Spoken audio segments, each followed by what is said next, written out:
저는 40일 특세를 지난 1월부터 시작하면서 새벽마다 다니엘서, 또 주일날 역시 또 다니엘서에 푹 묻혀서 지금 사는 것 같습니다.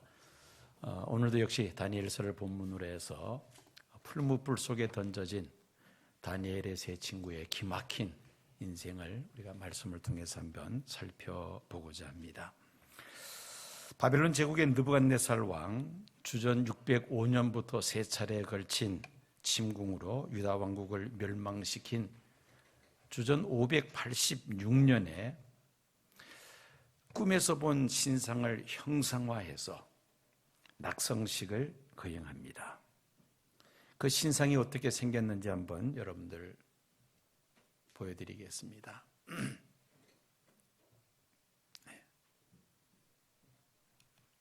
이제 올라왔네요.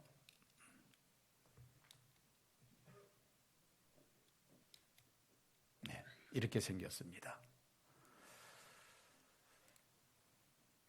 이 신상은 17년 전 주전 586년에 꿈에서 본 그 신상을 형상화한 것입니다.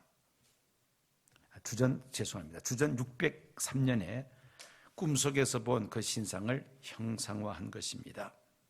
왕은 꿈에서 이 신상을 보고 번민하여 잠을 이루지를 못합니다. 바벨론의 모든 지혜자들을 모아놓고 자신이 꾼 꿈과 그 꿈에 대한 해석을 해달라고 요청을 합니다마는 바벨론의 모든 지혜자들, 그 당시 지혜자들이라는 것은 박수, 무당, 술객, 술사 이런 사람들입니다. 누구도 왕의 꿈과 꿈에 대한 해석을 말할 수 있는 사람은 없었습니다. 왕은 화가 나서 그 모든 지혜자들을 다 없애버리려고 합니다. 이때 하나님의 신이 함께하는 다니엘이 왕이 은밀하게 침상에서 꾼 꿈을 말하고 또한 해석을 하죠. 다니엘은 바벨론이 1차로 예루살렘을 침공했을 때에 볼모로 바벨론에 붙잡혀온 사람이었습니다. 바벨론 왕국에서 3년 동안 왕실 교육을 마친 후였습니다. 원래 왕이 꿈속에서 본 그 신상의 모습은 전부 다 금으로 된 것이 아니었습니다. 어떤 모습의 신상이었느냐? 머리는 금입니다마는 가슴과 두 팔은 은, 그리고 배와 넓적다리는 동, 종아리는 쇠, 그리고 발은 쇠와 흙으로 된 저런 모습의 신상을 꿈속에서 보았던 것이죠.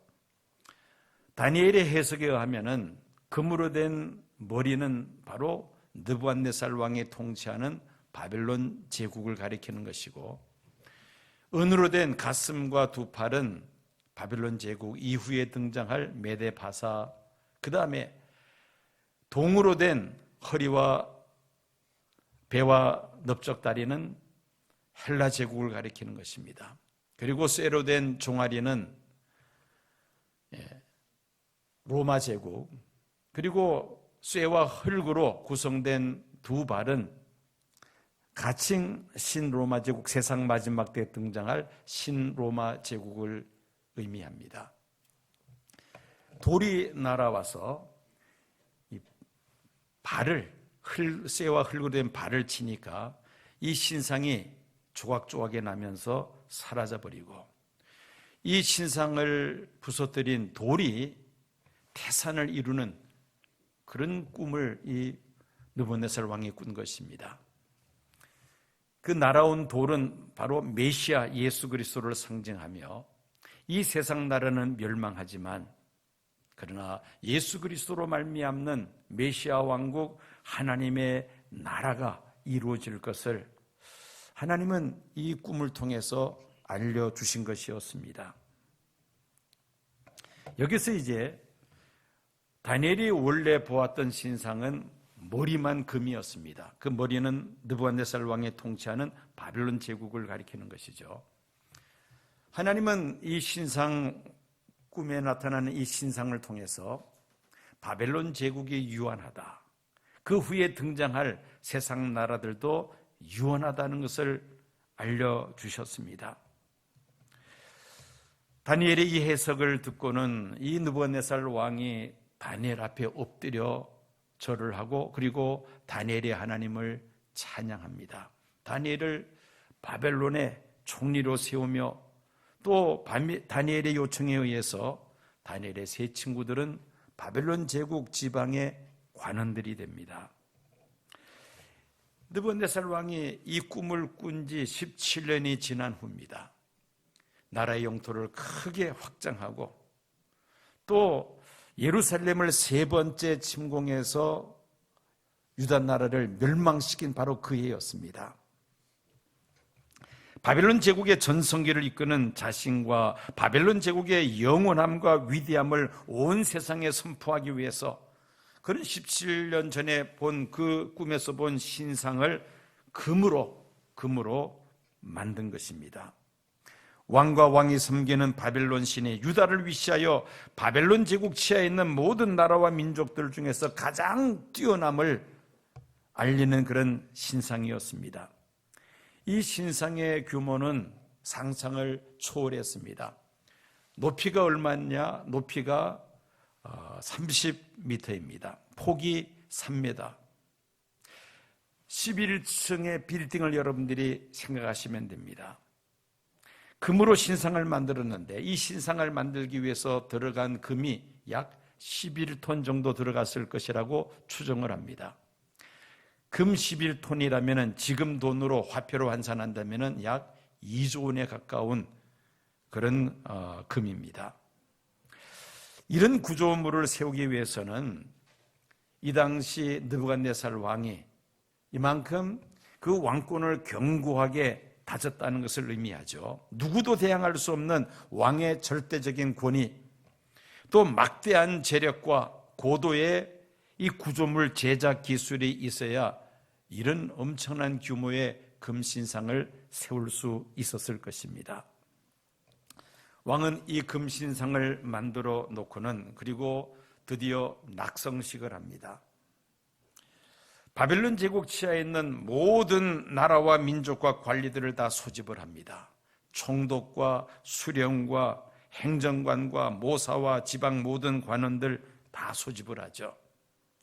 그리고 나팔과 피리와 수금과 사면금과 양금과 생황과 모든 악기들을 총동원해서 거대한 낙성식을 거행합니다. 그런데 문제가 있습니다. 이 신상에게 모든 그 참여한 사람들이 엎드려 절을 해야 한다는 것입니다.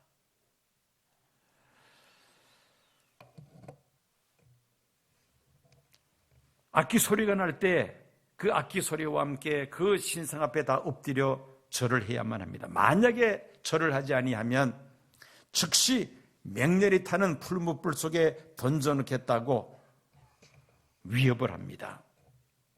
자, 낙성식에 왜 이 풀무불이 등장할까요? 이 문제를 한번 우리가 생각해 볼 필요가 있습니다. 아마도 이 거대한 신상을 만들기 위해서는 초대형 풀무불 가마를 아마 그 현장에 만들어 놓았을 것으로 우리가 추측할 수가 있습니다. 금을 녹여서 주물에 부어서 이 금신상을 만들어야 하는데 워낙 규모가 크다 보니까 현장에 가마를 만들어 놓고 거기서 이제 금을 녹여서 주물을 만들어 쏟아 부어서 이 신상을 제작을 했을 것입니다. 금 신상에게 엎드려 절하지 않는 사람은 이 신상을 제작하기 위해서 만든 초대형 풀무불 가마에다가 집어 넣겠다는 것입니다. 이런 광경을 머릿속으로 연상할 때 머릿속에 번쩍 떠오르는, 머릿속에 반짝 떠오르는 그런 또 그림이 하나 있습니다. 바로 이겁니다. 북한에 김일성, 김정일 동상을 만들어 놓고 저기에 주민들이 가서 절하는 모습의 사진입니다. 여러 가지 기념일들을, 저들을 위한 기념일들을 만들어 놓고는 주민들이 저기 가서 절을 해야만 합니다. 이 모습과 느부갓네살 왕 때 금신상을 만들어 놓고 거기다가 절을 하라는 것과 별반 다를 바가 없다는 것입니다. 북한에는 저런 그 조형물들이 전국에 있다 그러죠. 10,000개가 넘는 저런 조형물들이 있어서 그 저기에다가 주민들이 절을 해야 하는 그런 상황입니다. 우리 가장 가까운 곳에 살고 있는 우리의 동포들이 저런 강요를 받으면서 살아가고 있다는 것을 생각할 때 참 마음이 아픕니다. 바벨론을 위시해서 근동의 대부분의 나라와 민족들은 다신교 문화입니다. 여러 신들과 우상들을 섬기는 그런 문화권이라는 것이죠. 그러니 새롭게 만든 이 금신상에게 엎드려 절하는 것은 다신교 문화권 속에 젖어 있는 근동 사람들에게는 사실 별 문제가 되지 않습니다. 문제가 된다면 유일신 사상이 있는 유태인들입니다. 유태인들은 유일하신 하나님만을 섬겨야 합니다.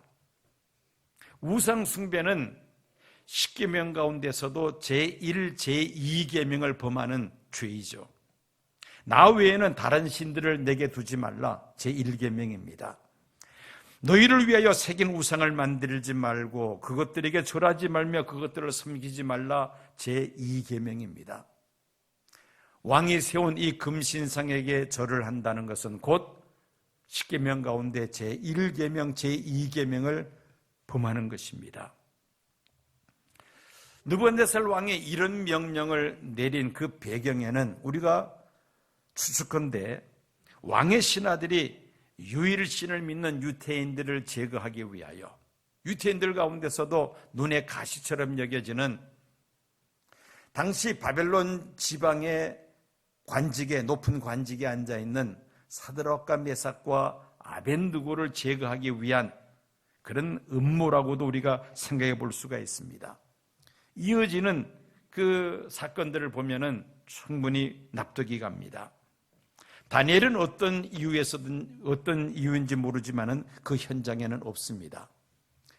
사드락과 메삭과 아벤느고가 그 현장에 함께합니다.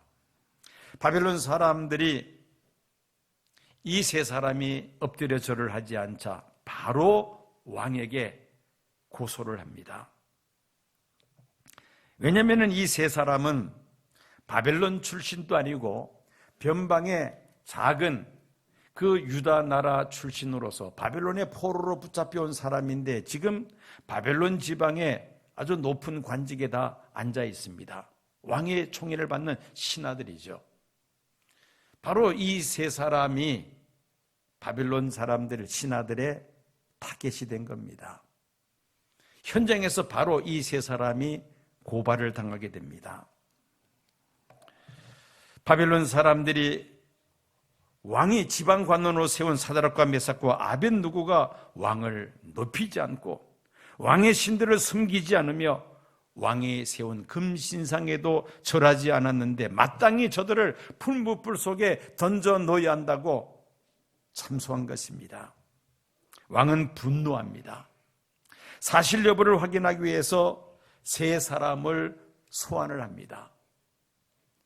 이 세 사람을 소환해서 정말 엎드려 절하지 않았는지를 확인했던 것이죠.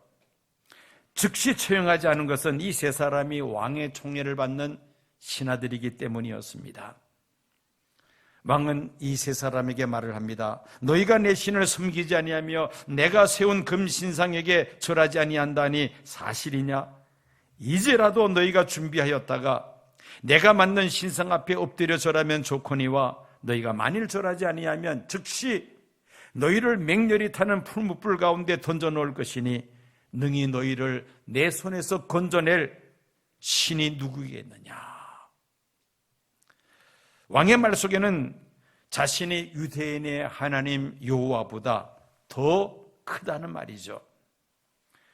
다니엘서 2장에서 다니엘이 왕의 꿈을 말하고 해몽할 때는 다니엘이 섬기는 신이 최고의 신이라고 지켜 세웠던 왕이 17년 후에는 완전히 생각이 바뀌었다는 겁니다. 영토를 크게 확장해 나가며 그리고 유다 나라를 멸망시킨 바로 그 해입니다. 자신의 유대인의 하나님보다 더 크다는 그런 교만으로 가득 차 있었던 것이죠. 즉각 처형할 수도 있었지만은 왕이 호의를 베풀어서 이제라도, 즉 한 번 더 기회를 주겠다는 것이었습니다. 당시 다니엘은 바벨론 제국의 총리였고 세 친구는 지방의 관원으로 높은 관직이 있었지만은 그들의 동족인 유대인들은 그야말로 비참한 생활을 하고 있습니다. 이미 예루살렘 성읍은 완전히 폐허가 되고 말았으며 예루살렘 성전은 돌 위에 돌 하나 남지 않고 다 부셔졌습니다. 세 차례에 걸친 전쟁으로 많은 사람들이 전사하거나 죽습니다. 살아남은 사람들은 이제 바벨론의 포로로 붙잡혀 와서 바벨론 사람들에게 노예 생활을 하고 있는 그야말로 비참한 그런 상황이죠. 세 친구들뿐만 아니라 포로로 붙잡혀온 이 유대인들도 신상에게 절을 해야만 하는 그런 상황입니다. 한 번 더 기회를 주겠다고 호의를 베푸는 왕에게 이 세 친구는 단호하게 거절을 합니다. 뭐라고 거절합니까? 우리가 이 일에 대해서는 왕에게 대답할 필요가 없나이다. 더 이상 이 문제에 대해서 우리에게 말하지 말라는 겁니다. 이유는 우리가 섬기는 하나님이 계시다면 우리를 맹렬히 타는 풀무불 가운데서 건져내시겠고 왕의 손에서도 건져내실 것이기 때문이라는 것입니다. 그런데 더 당돌한 것은 그 다음에 이어지는 이야기입니다. 뭐라고 말을 합니까? 그렇게 하지 아니하실지라도 왕이여 우리가 왕의 신들을 섬기지도 아니하며 금신상에게 절하지도 아니할 줄을 아옵소서. 우리를 푸른불 속에 던져넣는다 할지라도 또 불에 타 죽는다 할지라도 하나님께서 우리를 풀무불에서 건져내지 아니하신다 할지라도 우리는 왕이 맞는 신상에게 절할 수가 없습니다. 이것이 바로 기복신앙과 기독교 신앙의 차이점이라고 말할 수도 있습니다. 여러분, 기복신앙은 무엇입니까? 조건부 신앙이죠. 하나님께서 나에게 이런 복을 주시면, 내가 바라는 이런 소원들을 이루어 주시면 내가 하나님 앞에 이렇게 하겠습니다. 이것은 조건부 신앙이요 기복신앙입니다. 이 세 친구의 신앙은 그렇지 아니했죠. 풀무불 속에서 우리를 건져내지 아니하신다 할지라도 무조건적인 신앙입니다. 우리는 하나님을 결코 배반할 수 없습니다. 우상에게 절할 수 없습니다. 이것이 바로 기독교 신앙 아니겠습니까? 또 이것이 바로 십자가 신앙입니다. 하나님은 죽고자 하는 자를 살리시겠다고 말씀하셨죠. 마태복음 10장 39절입니다. 자기 목숨을 얻는 자는 잃을 것이요 나를 위하여 자기 목숨을 잃는 자는 얻으리라고 예수님이 말씀하셨습니다. 죽고자 하는 자를 살리시는 하나님, 이게 바로 무조건적인 신앙, 그리 그렇게 하지 아니하실지라도 신앙인 것입니다. 이미 이 세 친구들은 하나님이 살아계심을 여러 차례 경험을 했습니다.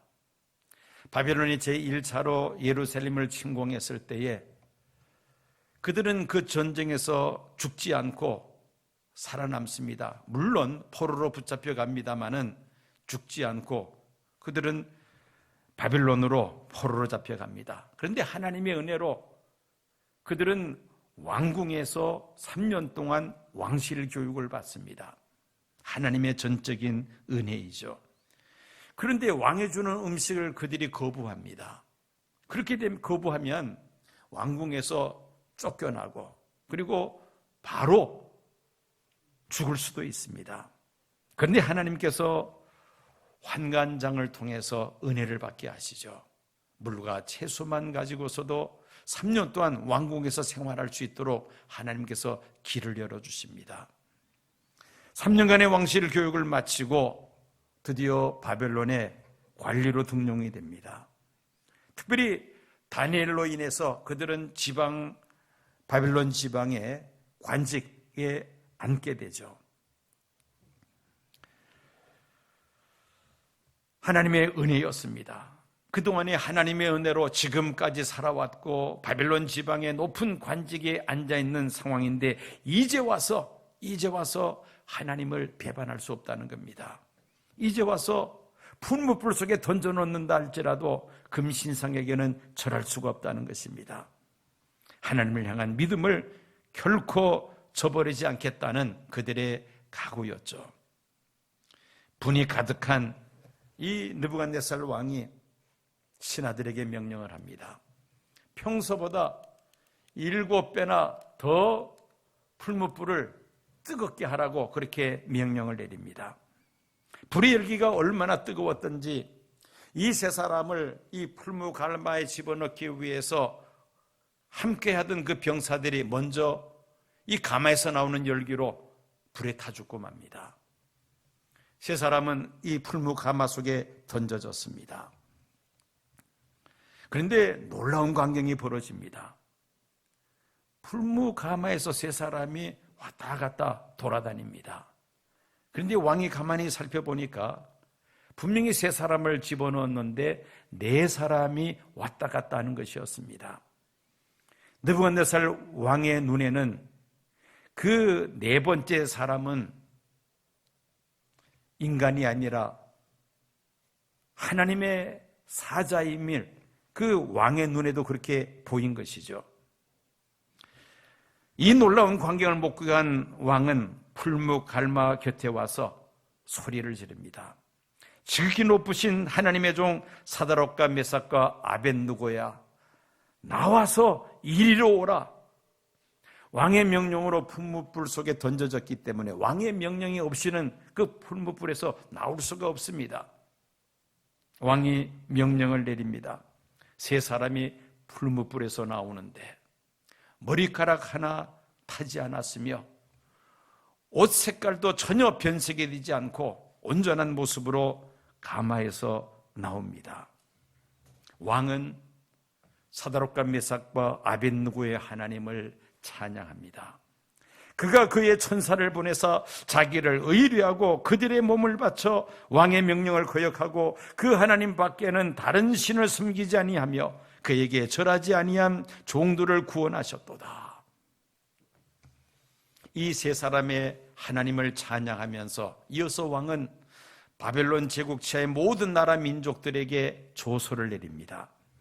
각 백성과 각 나라와 각 언어를 말하는 자가 모두 사드락과 메삭과 아벳느고의 하나님께 경솔히 말하거든 그 몸을 쪼개고 그 집을 거름토로 삼을지니 이는 이같이 사람을 구원할 다른 신이 없음이니라. 이교도였던 느부갓네살이 세 사람의 하나님을 찬양하면서 바벨론 제국 산하의 모든 나라와 민족들은 이스라엘의 하나님 여호와에 대해서 함부로 비방해서는 안 된다는 것을 왕의 조소로 온 나라에 알립니다.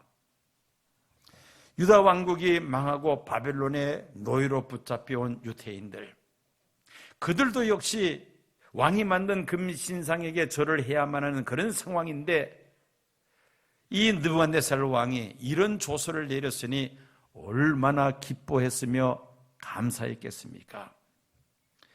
하나님을 향해 믿음을 지킨 다니엘의 세 친구 때문에 온 유대인들이 마음껏 자유롭게 하나님을 섬길 수 있게 되었다는 것입니다. 더 놀라운 것은 이 느부갓네살 왕이 이 세 사람의 하나님을 찬양하고 온 나라에 조소를 내릴 뿐 아니라 이 세 사람을 더욱더 높은 자리에 앉혔음을 3장 마지막에 기록을 하고 있습니다. 우리는 다니엘서 3장을 통해서 이 다니엘의 세 친구들의 반전의 반전을 거듭하는 기막힌 삶을 우리가 살펴보았습니다. 오늘 우리가 살고 있는 이 세상도 역시 그와 흡사합니다. 지금부터 10년 또는 20년 전까지만 하더라도 우리 대한민국에서 기독교인들이 예수를 믿는다는 것에 대해서 자랑스럽게 생각을 했습니다. 예수 믿는 스포츠 선수들이 경기에서 좋은 성적을 거두게 되면은 세리머니를 하죠. 예를 들어서 운동장에서 무릎을 꿇고 기도하는 모습, 이런 모습들을 아주 자연스럽게 그렇게 보여줬습니다. 많은 관중들이 보는 앞에서 나는 예수 믿는 사람이라는 것을 자랑스럽게 생각하고 또 그런 세리머니를 통해서 하나님 앞에 영광을 돌렸습니다. 그 모습을 본 시청자들, 기독교인들은 함께 하나님 앞에 영광을 돌리며 함께 기뻐했습니다. 예수 믿는 연예인들이 무슨 큰 행사나 시상식이 있을 때 어떻게 합니까? 하나님 앞에 영광을 돌린다고 거침없이 스스럼 없이 그렇게 말을 했었습니다. 그런데 언제부터인가 우리 사회에는 예수 믿는다는 것을 공식적으로 이렇게 말하는 것에 대해서 뭔가 좀 어색해 보이고 또 여러 가지 그런 표현하는 것이 뭔가 좀 어려운 그런 세상으로 이게 점점 변화되어 가고 있습니다. 뭐 여러 가지 원인이 있습니다만은 그 중에서 이 세상의 세속화, 탈종교화 현상으로 또한 분석을 합니다. 기독교인들이 신앙을 가지고 있다는 것에 대해서 세상 사람들에게 뭔가 좀 눈치를 보는 듯한 그런 모습으로 지금 보여지고 있다는 것입니다. 스포츠맨이나 연예인이나 정치인들이 예수 믿는다는 것을 공식적으로 표현을 하면은 안티 기독교인들이 비난의 화살이 쇄도해지죠. 우리 사회가 예수 믿는 것을 부끄럽게 생각하는 세상으로 이렇게 점차적으로 변질되어 가고 있는 그런 모습을 봅니다. 믿음으로 살기가 점점 더 어려워지는 그런 세상이 되어가고 있다는 것입니다. 예수 믿는다는 그 이유 하나 때문에 때로는 손해를 봐야 되는 일들도 발생하고 있습니다. 어제 저는 아주 감동적인 그런 영상을 하나 봤습니다. 최근에 올라온 영상인데 대만의 그 영화제 시상식에서 남우주연상을 받은 사람이 시상식에서 소감을 발표하는데 주기도문으로 소감을 발표한 겁니다. 한번 그 영상을 보시기 바랍니다.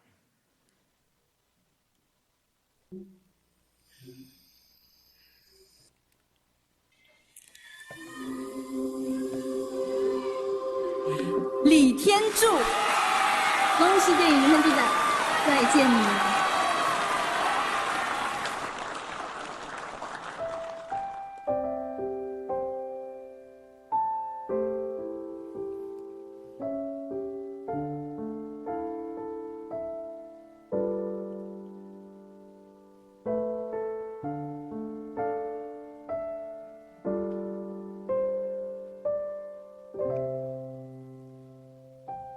你们都很棒，只是上帝拣选了我。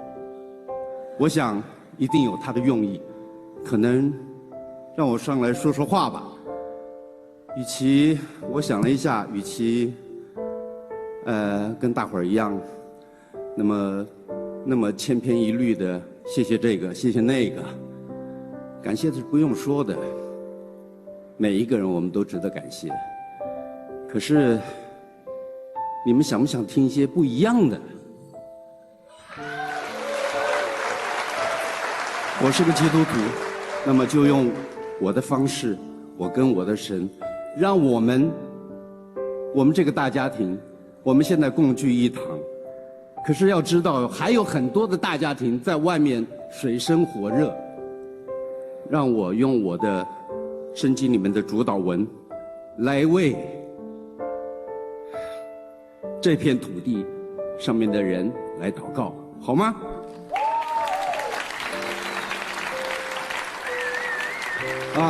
我们在天上的父，愿人都尊你的名为圣，愿你的国降临，愿你的旨意行在地上，如同行在天上。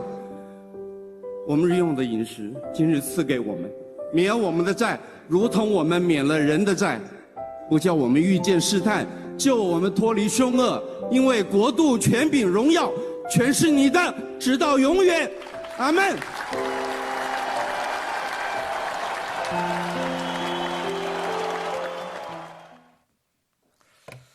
참 감동적인 영상입니다. 저런 공개적으로 발표를 함으로 아마 많은 또 비난을 받을 수도 있을 것입니다. 그렇지만은 예수 믿는다는 것을 부끄러워하지 아니하고 많은 사람들 앞에서 주기도문을 외우면서 이것이 수상소감이라고 그렇게 발표한 것을 보면은 이 다니엘의 세 친구와 같은 그런 믿음의 소유자라는 것을 우리가 생각하게 됩니다.